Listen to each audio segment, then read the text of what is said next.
Soy Carmen Delgado, licenciada en Medicina y Cirugía, directora del Centro de Estudios Tensana. Me encuentro aquí para haceros una introducción del concepto de la vida, al cual se ha llegado tras la recopilación de muchos atributos que pueden llegar a definir esta idea de la vida. Los atributos que caracterizan la vida en el ser humano son: sensibilidad. La sensibilidad o irritabilidad es la característica de la vida que permite a un organismo sentir, controlar y responder a los cambios de su ambiente externo. Conductividad. La conductividad es la capacidad de las células y los tejidos vivos para transmitir o propagar selectivamente una onda de excitación desde un punto a otro del cuerpo. Crecimiento. El crecimiento es la consecuencia de un aumento normal de tamaño o el número de células. Respiración. La respiración incluye todos los procesos que son resultado de la absorción, transporte y utilización o intercambio de gases respiratorios, oxígeno y anhídrido de carbono entre un organismo y el medio ambiente. El intercambio gaseoso puede tener lugar entre la sangre y cada una de las células del cuerpo, respiración interna, o entre la sangre y el aire de los pulmones, respiración externa.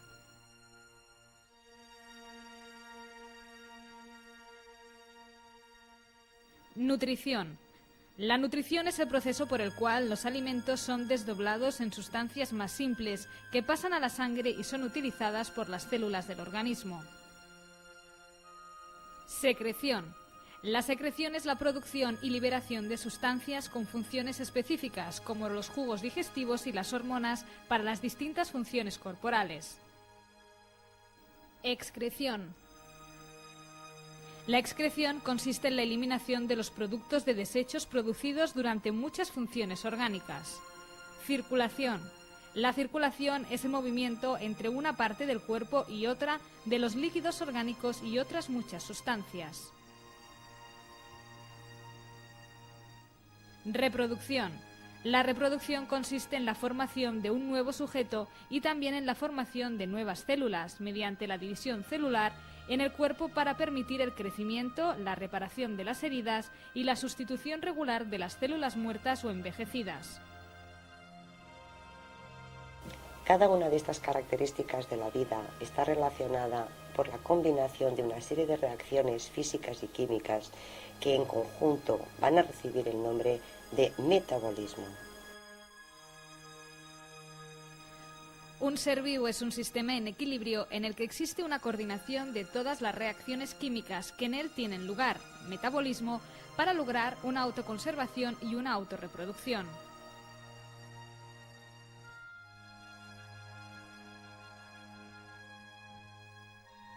Hemos visto una serie de características que iban determinando lo que es un ser vivo, pero este ser vivo tiene que tener una estructura propia.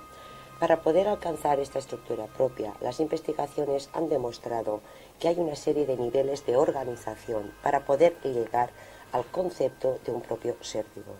Siempre hemos de partir de la base de que todo ser vivo debe cumplir tres funciones básicas: la función de la nutrición, la función de la reproducción y la función de la relación.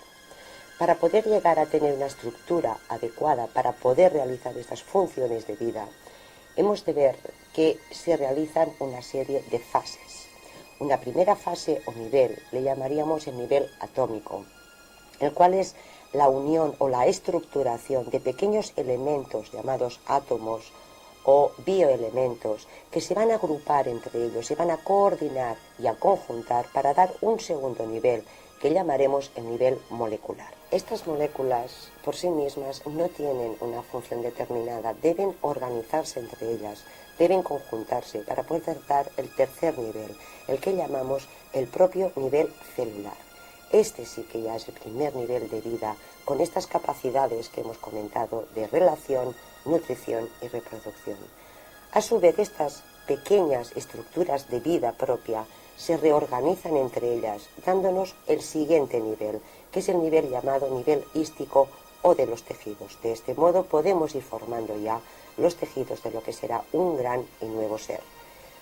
Los tejidos por sí mismos tienen funciones independientes, pero reorganizados entre ellos alcanzamos el siguiente nivel, que es el nivel de los órganos, que ya presentan en conjunto funciones mucho más complejas y funciones mucho más importantes para el gran pluricelular o ser más grande del que vamos a tener que hablar.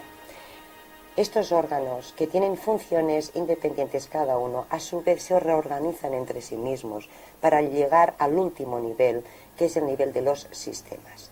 Todos los sistemas conjuntados unos con otros y apoyándose en sus funciones dan lugar a lo que conocemos como el hombre en todas sus funciones vitales.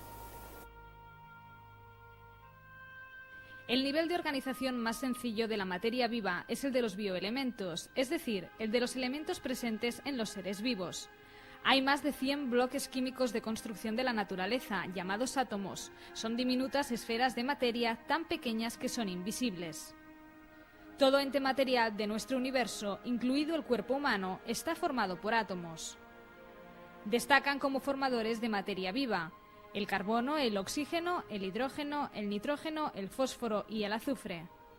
En menos proporción, pero con la misma intensidad de función, destacan el calcio, el sodio, el potasio, el magnesio, el cloro y otros muchos más que se hallan en el organismo en un porcentaje muy pequeño y reciben el nombre de oligoelementos. Nivel molecular o de las biomoléculas. Este segundo nivel de organización está formado por varios átomos combinados entre sí, formando estructuras químicas más grandes denominadas moléculas. Entre las moléculas del ser vivo destacan el agua, las sales minerales, los hidratos de carbono, los lípidos o grasas, las proteínas y las vitaminas. Nivel celular. Las complejas relaciones que existen entre átomos y moléculas de la materia viva dan lugar a la célula. Las células son las unidades estructurales más pequeñas y numerosas que poseen y muestran las características básicas de la sustancia viva. Es decir, presentan la capacidad de reproducirse, nutrirse y relacionarse entre ellas por sus funciones. El cálculo correspondiente a un cuerpo humano adulto de unos 70 kilos sitúa una cifra de 100 billones de células. Nivel hístico. El nivel superior de organización después de la célula es el nivel hístico o de los tejidos. Los tejidos representan otro paso en la organización progresiva o jerárquica de la materia viva. Estos están formados por una agrupación de células iguales y especializadas en realizar todas una misma función. Nivel orgánico. Los tejidos rara vez existen aislados. Por el contrario, juntos forman órganos que representan unidades operativas independientes, pero funcionalmente complejas.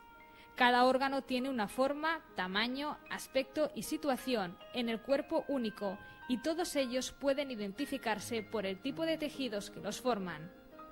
Los pulmones, corazón, cerebro, riñones, hígado y bazo son ejemplos de órganos. Nivel sistémico. El nivel sistémico de organización incluye un número y clase variables de órganos, dispuestos de modo que todos juntos pueden realizar funciones corporales muy complejas. Los sistemas del organismo se pueden clasificar en los siguientes. Sistema encargado de la protección externa, el sistema tegumentario. La piel o sistema tegumentario es fundamental para la supervivencia. Su función principal es la protección. Protege todo el cuerpo frente a la invasión por microorganismos nocivos y las agresiones del exterior.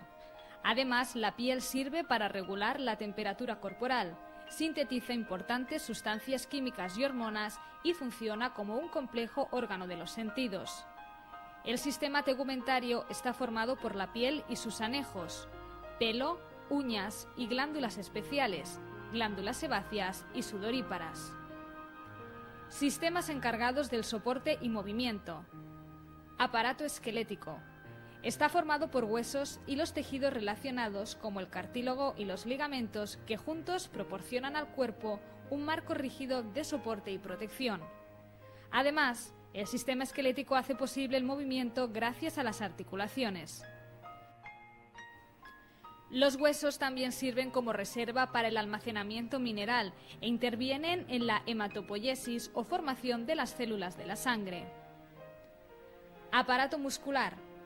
Cada uno de los músculos constituye un órgano del aparato muscular. Además de los músculos voluntarios o esqueléticos, que tienen capacidad para contraerse cuando son estimulados y están bajo control consciente, el sistema muscular también contiene músculos lisos o involuntarios, así como el músculo cardíaco del corazón. Los músculos no solo producen movimientos o mantienen la posición del cuerpo, sino que también son responsables de generar el calor necesario para mantener una temperatura central constante. Sistemas de comunicación, control e integración. Para que el cuerpo funcione como un todo, sus diversas estructuras han de coordinarse y regularse. Los sistemas nervioso y endocrino se encargan de esta tarea vital. Sistema nervioso. El cerebro, la médula espinal y los nervios son los órganos que se encargan de la comunicación, la integración y el control de las funciones orgánicas. Estas funciones se realizan mediante la generación, transmisión, interpretación y reconocimiento de los impulsos especializados. El impulso nervioso es lo que permite el control rápido y exacto de las diversas funciones corporales. Los elementos del sistema nervioso sensitivo sirven para reconocer determinados estímulos, como la luz, la presión o la temperatura, que afectan al cuerpo. Pueden entonces producirse estímulos nerviosos para transportar esta información al cerebro, donde es analizada y donde se generan los estímulos nerviosos motores para provocar la contracción muscular o los estímulos secretores para que las glándulas segreguen. Sistema endocrino. El sistema endocrino está constituido por glándulas especiales que segregan directamente a la sangre sustancias químicas denominadas hormonas. Las glándulas son los órganos del sistema endocrino y realizan las mismas funciones generales que el sistema nervioso, es decir, comunicación, integración y control. El sistema nervioso proporciona un control rápido y breve mediante los impulsos nerviosos de desplazamiento rápido. En cambio, el sistema endocrino desarrolla un control más lento, pero más duradero, mediante la secreción de hormonas. Las hormonas son los principales reguladores del metabolismo, crecimiento y desarrollo y muchas otras actividades del cuerpo. Sistemas de transporte y defensa. Para que todas las células del cuerpo se beneficien de las funciones orgánicas especializadas, por ejemplo, la ingestión de alimento o la excreción de desechos, ha de existir una red que permita la distribución de sustancias de un lado a otro entre el nivel orgánico y el nivel celular.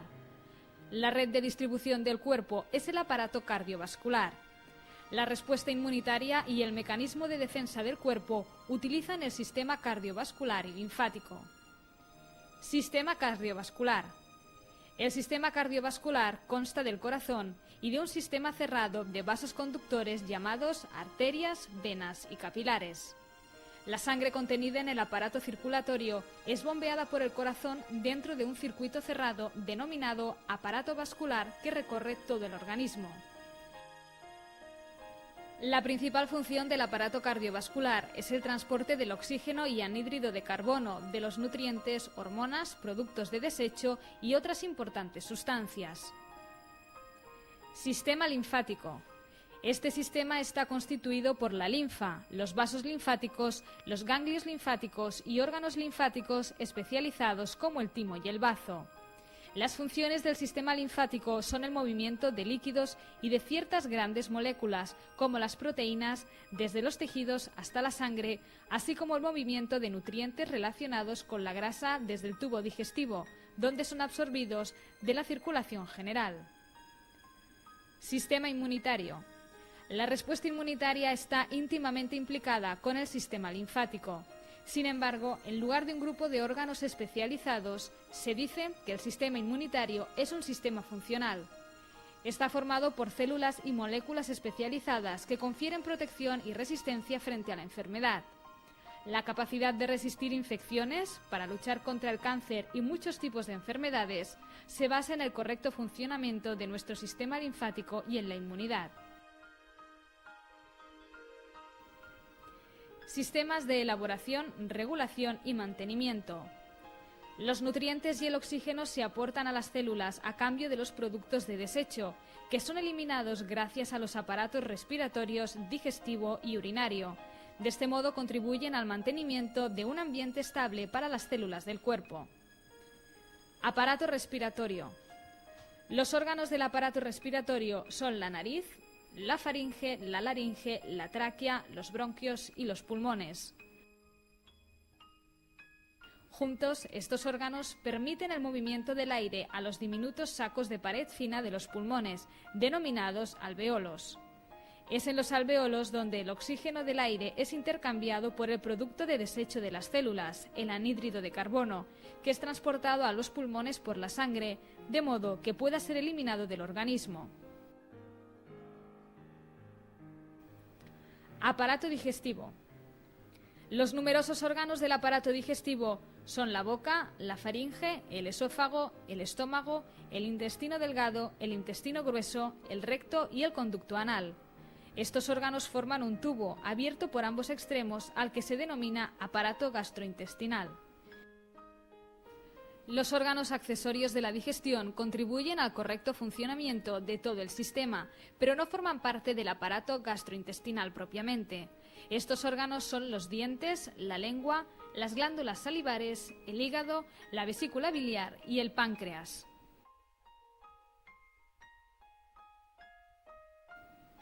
El alimento que penetra en el tubo es desdoblado en sus componentes, los nutrientes. Estos se absorben pasando a la sangre y los restos no digeridos se eliminan del cuerpo como materia de desecho, llamado heces. Aparato urinario. Los órganos componentes de este aparato son los dos riñones, los uréteres, la vejiga y la uretra. Los riñones funcionan para aclarar o limpiar la sangre de los numerosos productos de desecho que se producen continuamente por el metabolismo de los alimentos en las células del cuerpo. También desempeñan un importante papel en el mantenimiento del equilibrio electrolítico del agua y ácido básico.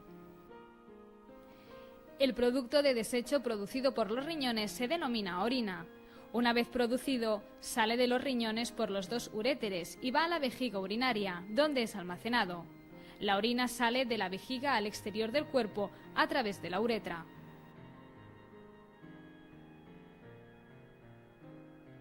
Sistemas de reproducción y desarrollo. Los aparatos reproductores de hombres y mujeres se combinan para asegurar la concepción y el desarrollo de la descendencia.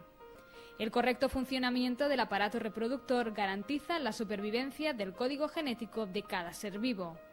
Además, el aparato reproductor segrega las hormonas sexuales que permiten desarrollar los caracteres sexuales. En el hombre, los órganos de la reproducción están formados por las gónadas o testículos, que producen células sexuales. Una serie de conductos genitales, incluido el conducto deferente y la uretra. Las glándulas accesorias que aportan secreciones importantes para la función reproductora, como la glándula prostática. Las estructuras de soporte, como el pene y el escroto. Funcionando como un conjunto, estas estructuras producen, transportan e introducen el semen en el aparato reproductor de la mujer, donde tiene lugar la fertilización.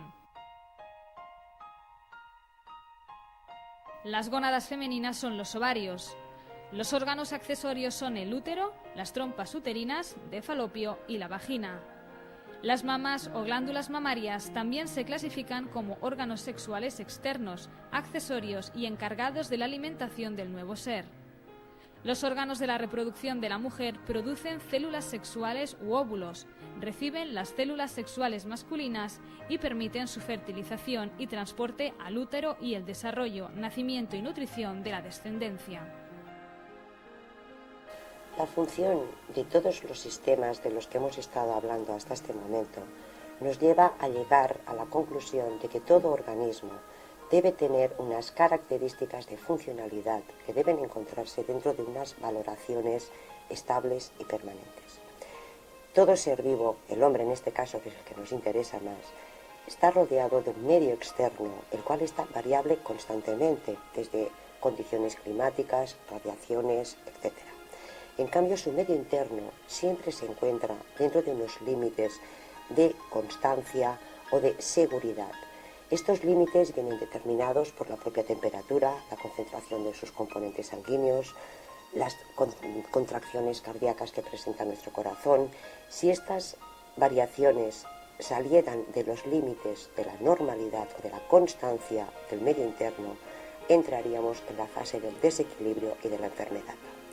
Para ello, el organismo depende de un sistema y tiene la capacidad de reaccionar frente a las agresiones externas, manteniendo siempre una lucha de recobrar los equilibrios. Este método o características que tenemos todos los seres vivos para poder reequilibrar cualquiera de las variaciones de estas constantes del medio interno recibe un nombre que se denomina homeostasis. Gracias a ella permanecemos siempre en una estructura y fisiología funcional correcta.